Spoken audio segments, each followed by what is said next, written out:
I would like to ask Susan and Rachel, what do you think we need to understand about the nature of the brain, maybe human biology, and even morality in order to develop an AGI that aligns its interests with humanity's interests?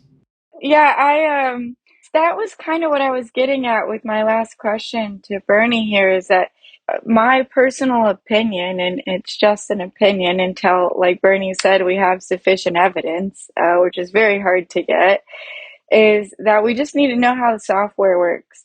And what I mean by the software is kind of a more cognitive science approach in terms of we need to know how the intelligence and the consciousness emerges. And then we need to recreate those ingredients and the instructions for combining those ingredients, the recipe, in such a way that it plays nicely with whatever the physical system we're using is. If it's transistors in a computer or silicon or whatever, the actual math that runs the software in the AGI might be very different than the math that is running how the brain makes consciousness or intelligence. And I think that it's appropriate to do that. But I think that the core understanding has to be how do the ingredients come together to create this emergent consciousness or intelligence?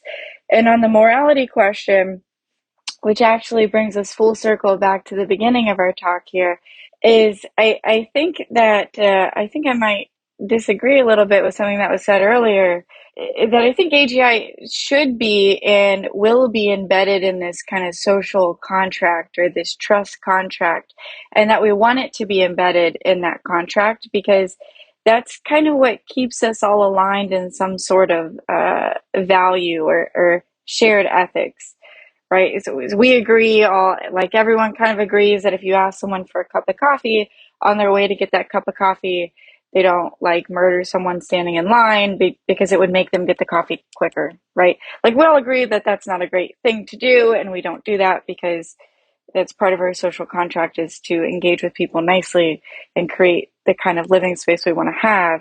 And if we make AI or AGI exempt from that, that I think that exacerbates the control problem, which is how do you control an AI? Susan, you probably have more thoughts on the morality and control problem aspect of this stuff. Yeah, I think we're in really bad shape because I don't think we have a vision of what AGI is going to look like that is realistic. I agree with everything you said. I'm not really disagreeing with you in particular, Rachel. But I mean, I lately, like my head's been in a new book I'm writing. So, I'm more convinced that the characteristic sketches of the genesis of AGI followed quickly by superintelligence in terms of it being a singular system that there may be other systems, but then they sort of become AI superpowers and battle it out. I think there's a mistake. I think what AGI will look like, well, first of all, we can't anthropomorphize it. It'll be functionally able to do a lot of what we can do and even better than us, but it will have crazy deficits. So maybe it will be better described as a savant system, but I think it'll be a spatiotemporally distributed system that is made up of AI apps and has maybe some central controller, central sifter kind of, large language model systems attached and whatnot. So think of something like a global Google brain, right? And so once we think of it like that, we're actually a part of it, whether it be through wearable technologies that are feeding in our information and altering our behavior, like our smartphone, the way that contemporary Facebook manipulates people, or whether it be through brain chips. So I think the us-them distinction sort of falls into the toilet. And I think it's becoming more and more unlike anything humans can imagine.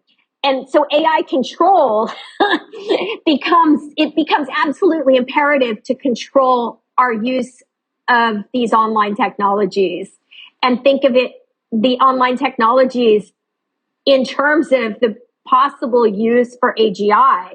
It's a really different kind of picture of the future. And now, how does that connect up with consciousness? I think there's some really interesting stuff going on there, which I'll just very quickly throw out as a question to Bernie, and the others. So if you have this, on the table right now in this discussion is this possibility that something like a global workspace is necessary for consciousness, but we're all being very humble about that. And I think, Rachel, I agree with what you said about the hardware-software distinction. But now think of it in terms of what I just said.